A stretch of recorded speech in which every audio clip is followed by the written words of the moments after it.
Kajala Megalaya Hakat Pratric Urisao Arja Arpo Hadukapo Arbaji Minsngi, Kaladan Chispa Sound Kibi Athamayo COVID-19, but Arspa Sapo Prangut Kiblakot no. Ka-office DHS Kapintip Banakini Chispa Sound Kibi Athamai, Hindri Puingut Kidene East Khas Hills District, Hakabasau Pundringut Kidigi Hidus Contact, Iwaina Jail Road Cluster, Sound Narinja Cluster, Armut na Golfling, Iwaina Madan Riting, but Iwaina Mopram Cluster.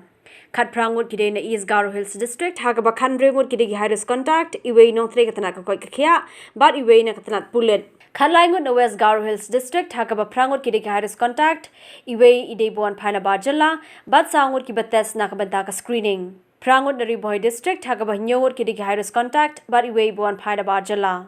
Argut na Southwest Garo Hills District, Namahendraganj Cluster. Iway na East Jaintia Hills District, Ibadei Hidus Contact, but Iway na North Garo Hills District, Ibadei Hidus Contact. Naki Arspa Sapo Prangut Kibakot Mintagasngi, Shispa Kandai Puingut Kidena East Khas Hills District, Kat Prangut na Riboy District, Katlangut na Southwest Garo Hills District, Hinyogut na South Garo Hills, Hinreungut na Southwest Khasi Hills, Saungut na West Garo Hills, Saungut na West Jaintia Hills, Laingut na East Garo Hills, but Arngut na North Garo Hills District. Da NGUT Thamai Kini Shispa Sound, but Kajinko no ki Arspa Sapu Prangut, Kajala Megalaya had a Bupimi Eganica Kubor, Kadan Prahajar, Sanspa Pratali ki positive case, Arhajar Shispa Sanpuetali ki active case, Henry Hajar Aspa Prapu Artali ki recovered case, but New Pasangut ki Blakot no.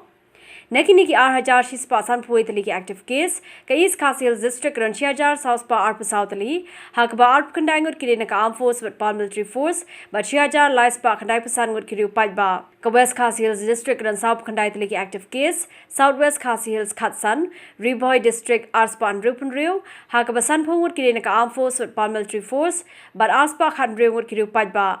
West Jaintia Hills District and Nyop Kandaitali active case, East Jaintia Hills Kanyo, West Garo Hills Shispa Prapusan, Hakaba Arpandrio would Kirinaka Armed Force with Paramilitary Force, but Shispa San Pukandang would Kiriu Pajba.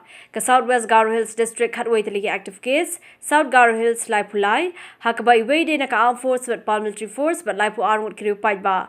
East Garo Hills Kadan Saupunyotali active case, but North Garo Hills Arpusantali active case.